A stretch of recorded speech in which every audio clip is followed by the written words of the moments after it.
ஆலயா cotton உடன் பொங்கல் கொண்டாட்டம். ஆலயா cotton வேட்டிகள், சட்டைகள். நாட்டை விட்டு வெளியேற வேண்டும் எனும் அமெரிக்க அதிபர் டிரம்பின் எச்சரிக்கையை அலட்சியப்படுத்தும் வகையில் நிகழ்ச்சி ஒன்றில் "டோன்ட் வரி, பி ஹாப்பி" என்ற ரீமிக்ஸ் பாடலை பாடி நடனமாடியதே தற்போதைய சிறைபிடிப்பு நடவடிக்கைக்கு காரணம் என தகவல் வெளியாகி உள்ளது. வெனிசுவேலாவில் இருந்து அமெரிக்காவுக்கு போதைப் பொருட்கள் கடத்தப்படுவதை அதிபர் நிக்கோலஸ் மெடுரோ ஊக்குவிப்பதாக ட்ரம்ப் குற்றம் சாட்டி வந்தார். இதனை பொருட்படுத்தாமல் "நோ வார், எஸ் பீஸ்" என பாடல் பாடி மெடுரோ டான்ஸ் ஆடியது அமெரிக்காவை ஏளனம் செய்யும் செயல் என்று ட்ரம்ப் கருதியதாகவும் கூறப்படுகிறது.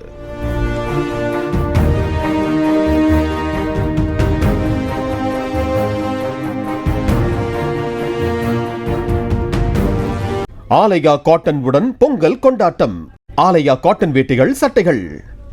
பிளே ஸ்டோர் மற்றும் ஆப் ஸ்டோரில் இருந்து பாலிமர் செயலியை QR கோடு மூலம் பதிவிறக்கம் செய்யுங்கள். செய்திகளை உடனுக்குடன் பெறுங்கள்.